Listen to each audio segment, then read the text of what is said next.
London में मुकीम पाकिस्तानी कासिम चौधरी का शुमार उन अफराद में होता है जो शिकार को शौक नहीं जिम्मेदाराना फन समझते हैं। मुख्तलिफ इलाकों का सफ़र और बरतानवी कवानीन के तहत जानवरों के शिकार में हिस्सा लेने वाले कासिम चौधरी ने दुनिया फोरम लंदन में गुफ्तगू करते हुए कहा कि शिकार तफरी नहीं, ये नज़्म ज़ब्त, सब्र और फितरत से ताल्लुक़ का जरिया है। हंटिंग के दौरान कवानीन की पासदारी और माहौल का एहतराम ज़रूरी है। मज़ीद देखते हैं दुनिया UK फोरम हसीब अरसलान के साथ।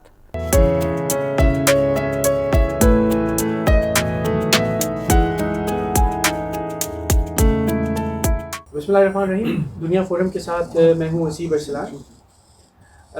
पाकिस्तानियों को बरतानिया में आकर आबाद हुए 60-70 साल का अरसा जो है वो होता जा रहा है। यहाँ पे हमारी तीसरी बल्कि चौथी नस्ल जो है वो परवान चढ़ रही है।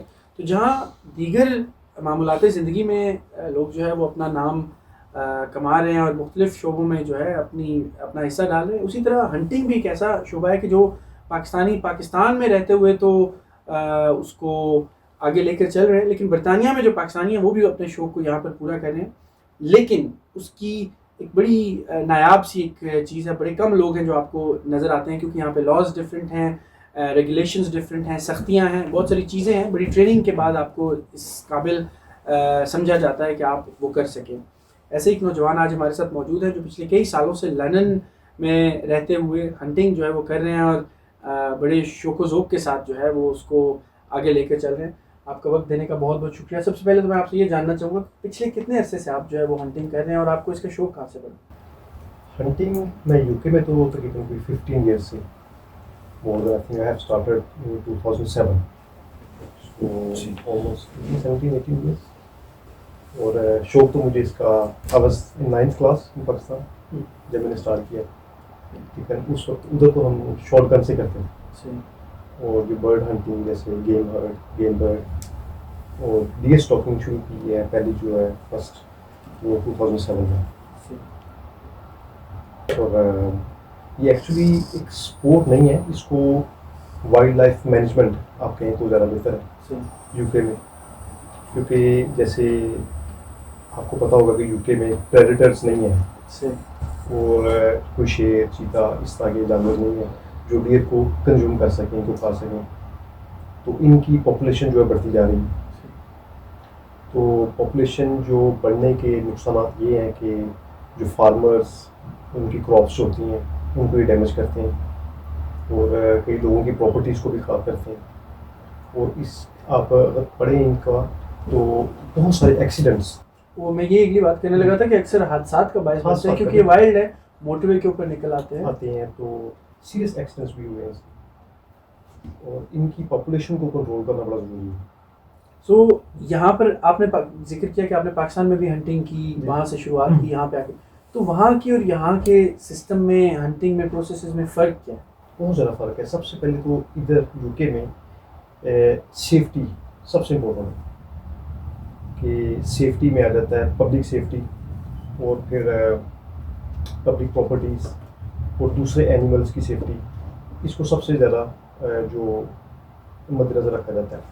पाकिस्तान में इस चीज़ का जो थोड़ा सा फुकदान है। और फिर इसके अलावा डिफरेंस किया है कि जैसे डियर हंटिंग के लिए इधर एक प्रॉपर कोर्स है जो आपने पास करना है, तो 4 डेज़ की ट्रेनिंग होती है। उसके बाद 4 जो है थ्योरी के एग्ज़ाम्स हैं जिसमें 50-50 मार्क्स होते हैं, आपने मिनिमम 40 आपने लेना। अच्छा, अगर ये कहा जाए कि डियर हंटिंग करना वो इतना ही मुश्किल है जितना यहाँ पे एक डिग्री लेना है? बिल्कुल। और वो लोग 3-3, 4-4 अटैम्प्ट्स पे भी पास नहीं समटाइम करते। तो फिर उसके बाद वो जो 50 में से आउट ऑफ 50 में से 40 आपने मार्क्स लेने हैं ईच थ्योरी में से, और 4 थ्योरी टेस्ट होते हैं। वो लास्ट पे होता है प्रैक्टिकल में एक आर्टिफिशियल डियर रखा होता है और उसके हार्ट पे आपने शॉट्स मारने 8, वो 1-2 आपने करने हैं 200 मीटर से, फिर 100 मीटर से, फिर 50 मीटर से। अच्छा, उसमें जो वेपन यूज़ होता है वो आप अपनी मर्जी का वेपन यूज़ कर सकते हैं या वो एक स्पेसिफाइड एक कोई क्लास होती है? देखिए, यूके में जो डियर की स्पीशीज़ है ना वो 6 हैं। पूरे वर्ल्ड में 35 स्पीशीज़ हैं और इधर 6 स्पीशीज़ हैं। तो इसमें सबसे बड़ी जो स्पीशी है वो रेड डियर है। वो लाइक आप कह लें कि एक बड़े साइज़ का बुल आप कह लें। ओके। हाँ जी, अप टू 200 किलो 250 किलो भी उसका वेट होता है। अब उसके लिए आपको डिफरेंट गन चाहिए, डिफरेंट कैलिबर चाहिए। और सबसे जो छोटी स्पीशी है वो तकरीबन कोई आप उसका वेट होगा 10 kg के करीब, बेबी लैम जितना। बेबी लैम जितना मिलता है। तो जो 6 स्पीशीज़ हैं इधर यूके में, उसमें सबसे बड़ी रेड डियर है, उसका नाम है रेड। और फिर आता है सीका डियर, फिर फेलो डियर, उसके बाद रॉ डियर, फिर आएगा मंजैक, और लास्ट में जो है चाइनीज़ बॉर्डर डियर। सबसे छोटी स्पीशी वो जो मंजैक है। और ये सारी जो स्पीशीज़ हैं ये इनकी पॉपुलेशन बहुत स्पीड से बढ़ रही है। और इसका जो सबसे ज़्यादा ख्याल गवर्नमेंट की तरफ से रखना पड़ता है वो ये है कि हर स्पीशी का एक टाइम है, एक ब्रीडिंग सीज़न का। उनका जो भी ब्रीडिंग सीज़न है वो गवर्नमेंट ने एक रख दिया कि इस टाइम पे आपने इस स्पीशी को नहीं शूट करना। तो उसमें हमने ब्रीडिंग सीज़न में उसकी जो डो है, डो कहते हैं फीमेल डियर में, और जो मेल है उसको स्टैग कहते हैं। उसकी फीमेल को हमने उस सीज़न में शूट नहीं करना, वो क्रिमिनल ऑफेंस है अगर हम शूट करते हैं तो उसको बहुत ख्याल रखना है कि ताकि पॉपुलेशन भी कंट्रोल रहे।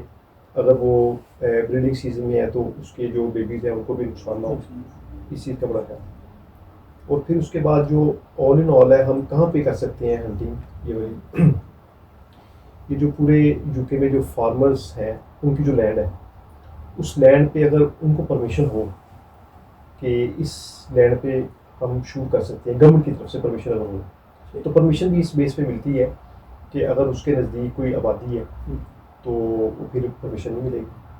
So if I am understanding it wrong, जो जिसकी लैंड है वो गवर्नमेंट से परमिशन लेता है, एंड देन आप उनसे वो जगह उस टाइम के लिए हायर करते हैं, फिर आप जो भी जितना एनिमल लेके जाएंगे उस हिसाब से आप उनको पे करेंगे। उनको पे करेंगे, ठीक। सो यानी आप जब शूटिंग कर रहे होते हैं या हंटिंग कर रहे होते हैं तो तब भी आपको वो भी मॉनिटर कर रहा होता है। जी, लैंड जो फार्मर है उसकी रिस्पॉन्सिबिलिटी है, जो लैंड ओनर है उसकी रिस्पॉन्सिबिलिटी है कि अगर हम उसकी लैंड पे किसी किस्म की भी इलीगल एक्टिविटी करते हैं, जैसे कोई स्पीशी उसका अगर वो टाइम नहीं है शूट करने का तो हम वो शूट कर लें, तो उसकी रिस्पॉन्सिबिलिटी है। एंड पे क्रिमिनल ऑफेंस तो उस बंदे का बनेगा जिसने किया है, लेकिन लैंड ओनर ही हैज टू रिपोर्ट इट। हाँ जी, उसे हैज टू रिपोर्ट। और उसमें ये भी है कि समटाइम ऐसा होता है कि हम किसी फार्मर की लैंड पे गए हैं, तो फॉर एग्जांपल वो 1000 एकड़ की लैंड है, तो हमें नज़र आ रहे हैं एक डियर, लेकिन वो दूसरे फार्मर की लैंड पे है, तो 1000 एकड़ की बाउंड्री से बाहर है। बाउंड्री कोई बाउंड्री लाइन नहीं है, लेकिन हमें पता लग रहा है कि ये उसकी लैंड में नहीं है, तो हम शूट नहीं कर सकते इवन कि वो थोड़ा सा भी उस बाउंड्री के बाहर हो। वो इसकी क्योंकि इस फार्मर की जो लैंड है इस पे हमें परमिशन है, तो इस पे आएंगे तो फिर हम शूट कर सकते हैं। तो डियर को पास बुलाने का या उस तरह बुलाने का कोई तरीका है? कोई तरीका नहीं, ये वाइल्ड है, तो अपनी मर्जी से समटाइम पूरा दिन आप वेट करते हैं। हाई सीट बनी होती है, उस पर आप बैठे हैं वेट कर रहे हैं, तो अगर वो नहीं आया तो हम शूट नहीं करेंगे, अगर आएगा तो फिर शूट करेंगे। तो ये इसके लिए ना सिर्फ आपको एक स्किल चाहिए, नॉलेज चाहिए, लेकिन सबसे ज़्यादा आपको सब्र भी चाहिए। सब्र बहुत ज़्यादा चाहिए, पेशेंस तो बहुत ज़्यादा है। वेदर बहुत ज़्यादा स्वेर होता है, इतना समटाइम जैसे माइनस फील्ड में -6 -7 वेदर चल रहा है और आपने पूरा दिन भी बैठना है, तो आप इमेजिन करें कि कितना वो टफ है। इतना आसान नहीं है डियर शूटिंग करना और ये काफ़ी मुश्किल है। सो वैसे ही लोग कहते हैं कि डियर जो है उसको उसका एक लजीज टेस्ट होता है, लेकिन मेरा ख्याल है क्योंकि इसके पीछे इतने ज़्यादा पापड़ बेलने पड़ते हैं तो शायद इस वजह से बहुत ज़्यादा लजीज लगता है। नहीं, लजीज एक्चुअली है भी है, और इसकी इफादियत मैं आपको सबसे पहले बताता हूँ। इसको जैसे हम कहते हैं गाय के गोश्त को बीफ कहते हैं और बकरे के गोश्त को हम कहते हैं मटन।